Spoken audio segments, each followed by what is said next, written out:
उच्च न्यायालय द्वारा विरचित छठे प्रतिपादन के अनुसार धारा 438 के अधीन विवेकाधिकार का प्रयोग उन अपराधों के संबंध में जो कि मृत्यु या आजीवन कारावास से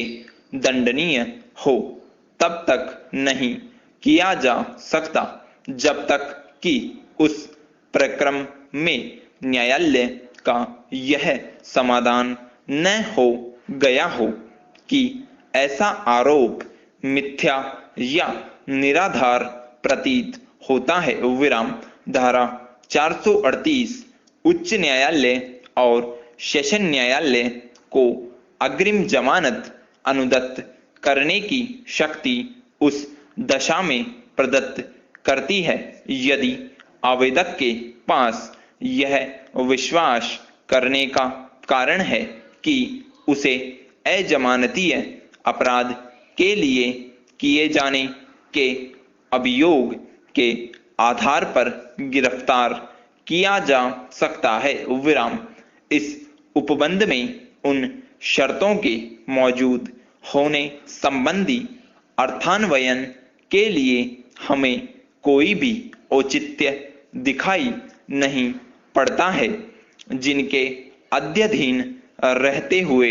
संहिता की धारा 437 उपधारा 1 के अधीन जमानत अनुदत्त की जा सकती है। विराम अजमानतीय अपराधों के संबंध में जमानत अनुदत्त करने की शक्ति प्रदत्त करते हुए उस धारा में अपवाद के तौर पर यह उपबंध किया गया है कि ऐसा व्यक्ति जिस पर अजमानतीय अपराध का अभियोग है या जिस पर यह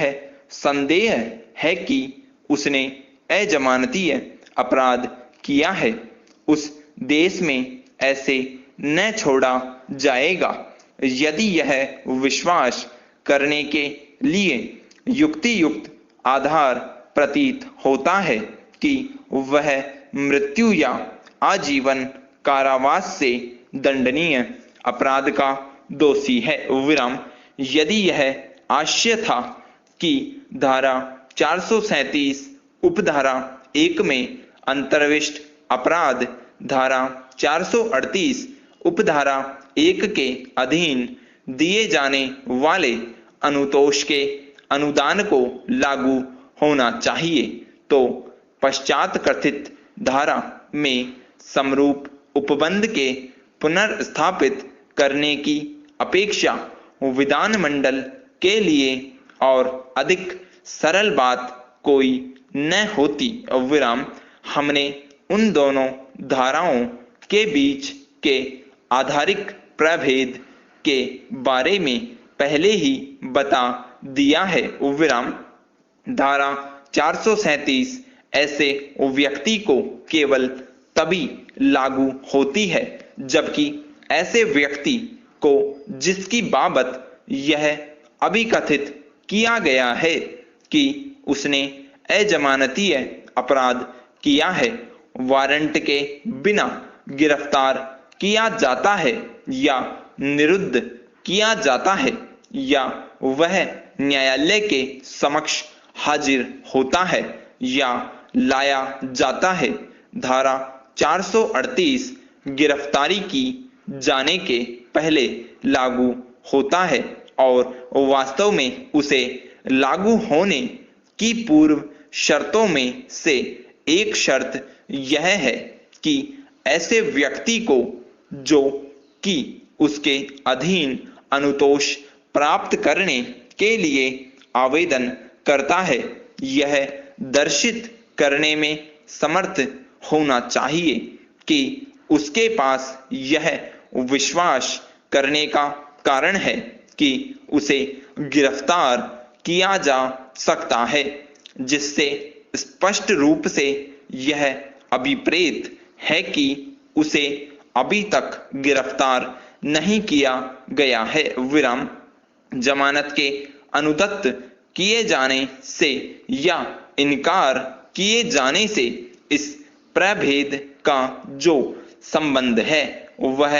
यह है कि धारा 437 के अधीन आने वाले मामलों में कुछ ऐसा आंकड़ा मौजूद है जिसके आधार पर यह दर्शित करना संभव है कि यह विश्वास करने के लिए युक्तियुक्त आधार प्रतीत होते हैं कि आवेदक मृत्यु या आजीवन कारावास से दंडित अपराध का दोषी है। विराम धारा 438 के अधीन आने वाले मामलों में यह प्रक्रम अभी आना शेष है और उसके अधीन अधिकांश मामलों में यह कहना समय से पूर्व और वास्तव में ठीक है। विराम stop. Subscribe now and press the bell icon.